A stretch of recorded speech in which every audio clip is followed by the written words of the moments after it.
What's up, guys? You are just in time to today's video, and this is week 4. We're gonna jump right into it. These are my 100%. I'm confident. Also, I'm just guessing plays of the week. Let's go. We're gonna jump right into my love list. We're gonna go with quarterbacks, running backs, tight ends, receivers. You guys know the drill. Let's talk about the quarterbacks that I love this week. First is going to be Geno Smith against the Lions. Geno Smith is top 5 in passing yards in the NFL right now. The touchdowns are going to come. You got DK Metcalf, who is a top 10 wide receiver. You got Jason, who's starting to get the hang of things, and you got Tyler Lockett, who has yet to hit those bumps in the road. He's playing against this Lions offense at home in the Dome, so you know the offense are going to bring it on Monday Night Football. It's going to be a shootout. You got Kenneth Walker, who is banged up but is going to play. So that means they're not going to give him the full workload. They're going to change it up between Kenneth Walker and Charbonnet, which means they're not going to go heavy on the run. Not only will they have to go a heavy pass because of that, but again, Detroit Lions are going to put up points. They're going to have to throw the ball. Geno Smith is a good streamer option. And if he has 1 or 2 good more weeks in a row, he's going to be a start every week from here on out. At the running back position, a couple of streaming options on plus matchups. Cam Akers against the Jags. I think it's just plain and simple. What we thought was going to happen last week was going to get volume based off of the Texans being up. The exact opposite happened.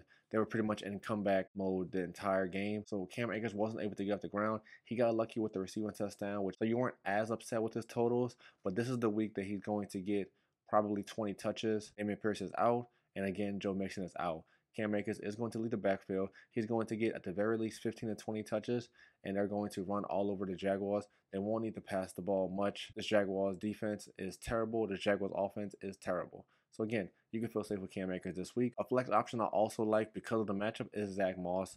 I think that the Bengals know that if they start 0-4, their season is over. The Panthers offense does look a lot better with Andy Dalton, but that's not going to help his defense. Joe Burrow is going to get it together with T. Higgins, who's coming back from being out, and he's getting his legs up under him. And Jamar Chase, the squeaky wheel, is going to get the grease, which already happened last week, but that's not the point. The point is this Bengals offense is going to go on track because they have to. If they don't, their season is over, and they can't start 0-4. If they start 0-4 and they lose to the Panthers, someone's getting traded. So again, I do think this Bengals offense is going to roll, which means a lot of running back opportunities for Zach Moss. At the tight end position, we just heard today actually that Davante Adams is going to be out with a hamstring injury. He is week to week, but that doesn't really matter. All we care about right now is week 4. This Browns defense is beat up with a handful of injuries. Myles Garrett is going to play, so I'm kind of worried about that. But we're not talking about the rushing and Zamir White.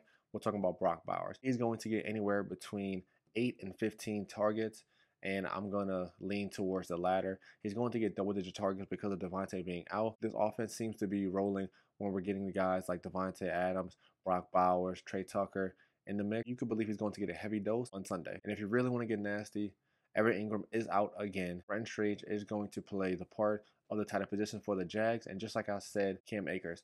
This Texans offense is going to roll and is going to put up probably anywhere between 25 and 30 points, which means the Jags are going to have to throw the ball. Brenton Strange has been a great fill-in for you. He's not, he's not the tight end one, but he hasn't killed you. He got a touchdown last week. I think that he's going to continue to roll, and he's going to be a pivotal part of this offense. And at the wide receiver position, not that you wasn't already comfortable with Rashee Rice, but Patrick Mahomes owns the Chargers. He pretty much owns the whole AFC West division, which sucks to say me being a Raiders fan, but he 100% owns the Chargers and is going to have a field day. Everyone is wondering when Patrick Mahomes is going to have that vintage 300-yard, 3-touchdown game. It's going to be this week, and it's going to benefit Rashee Rice. The quarterback that I hate this week, unfortunately, is Kirk Cousins against the Saints. Even though they're playing in Atlanta and they're playing in the Dome, I do like Bijan Robinson, I do like Kyle Pitts, and I do like Drake London, but I think that Kirk Cousins is going to get rattled by the Saints defense that knows they have to take control of the Atlanta Falcons. They don't want to fall too far behind in the division, and I think they're going to be an upset in Atlanta this week. He has a good game here, a good drive here, and then he looks bad. So until we can string along a handful of games in a row for Kirk Cousins, he's going to be in streaming territory, and this is not the week you want to stream him against the New Orleans Saints defense. At the running back position, Ramondre Stevenson, we've seen what he can be on weeks where the Patriots are up, and we've seen what he is on the weeks that Patriots get obliterated. Guess what it's going to be this week? They're playing the 49ers. So I'm not confident playing Ramondre Stevenson in a matchup that the Patriots are planning to get killed on. You can say that he's going to get a handful of receptions, but that's what Antonio Gibson is to this offense. Ramondre Stevenson is the workhorse back when they are up, and they're not up very often. Definitely won't be up on the 49ers. You can take that to the bank. A tight end that I'm going to sit, probably has been making a handful of lineups this season, is Mike Gesicki. Again, the Bengals shouldn't have any trouble with the Panthers. I don't see them having to pass the ball that much. And they're going to get the ball to T. Higgins, Jamar Chase. He's going to get a couple of catches here and there, but they won't really need to pass the ball. They're going to lean on the ground game, which doesn't benefit Mike Gesicki. So sit him, and you should have better options. At the wide receiver position, I'm not really feeling any of the Raiders receivers. Again, it's going to be a Brock Bowers matchup. Devontae's out. You wasn't really playing any of the wide receivers anyways. Trey Tucker is probably going to get a long bomb here and there, but I'm not really confident playing the wide receivers. And again, this Cleveland front seven is pretty good. They're probably going to get a handful of sacks on us. I just hope we win the game at the end of the day. And my sneaky starts at the quarterback position, give me Tyler Huntley. Yes, it's his first start for this Miami offense, and yes, it's his first start in a handful of games. But we've seen what he did in Baltimore when he was able to start. He has some juice. He has weapons. He has Tyreek Hill. He has Jalen Waddle. He has Devontae Chain. He can also run the ball. He is Lamar Jackson-esque. You can pencil him in for 35 to 50 rushing yards, at least 1 or 2 touchdowns through the air. Playing against the Titans, so the rush defense for the Titans is actually pretty good, but they can be had through the air. So look to Tyler Huntley if you're looking for a streaming option. At the running back position, we've heard that the Bears want to get an extensive look at Roschon Johnson this week against the Rams, and I actually think he's going to get anywhere between 60 to 65% of the snaps and the running back overall opportunities. He's got some juice. DeAndre Swift obviously is not best for this Bears offense. Everyone pretty much is struggling. Until Caleb Williams gets the ball rolling and shows what he can do, they're going to struggle.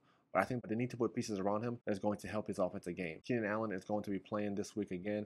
First game back from the heel. You got DJ Moore. You got Rome Odunze he's building a connection with. If this offense can get steamrolling, and Roschon Johnson being the RB1 is somebody you not only want to play this week, but pick up and stash for the long haul. You could have a sneaky RB1 for the future. But again, this Rams defense can't stop a runny nose. Go ahead and play Roschon Johnson if you want to get sneaky. At the tight end position, his first game back, you can throw him right back into your lineup. Taysom Hill, Alvin Kamara's banged up. Chris Olave has a hamstring. He's a game time call. Even if he does play, he might be a decoy or he might be limited for the most part. Taysom Hill is going to get a couple of plays at the quarterback position, running back, tight end, receiver. He's going to play all over the field, and he has a high upside chance of scoring a touchdown for you. And if he scores a touchdown, he's going to be a tight end one for the week. That's just how the position goes. And last but not least, at the wide receiver position, if you want to get sneaky, go ahead and start Xavier Legette. I know you're going to start Deontay Johnson with the red rifle at the quarterback helm, and you can feel confident doing so. But if you want to get sneaky, Xavier Legette should have a lot of work, and he's going to run a lot of routes with Adam Thielen on the IR. They're going to be playing the Bengals, so again, they're going to be down. Andy Dalton's going to have to sling it to keep up with the Bengals. At the end of the day, Andy Dalton's going to sling it. He's going to throw it to Deontay Johnson, but he's also going to be throwing to the Xavier Legette. They want to get him more integrated in this offense, and now's the time where this rookie is going to shine. He's going to get more PT because of Adam Thielen being out, like I said. So this is the time to shine for Xavier Legette. Play him with confidence. Thanks for tuning in. We'll see you next week.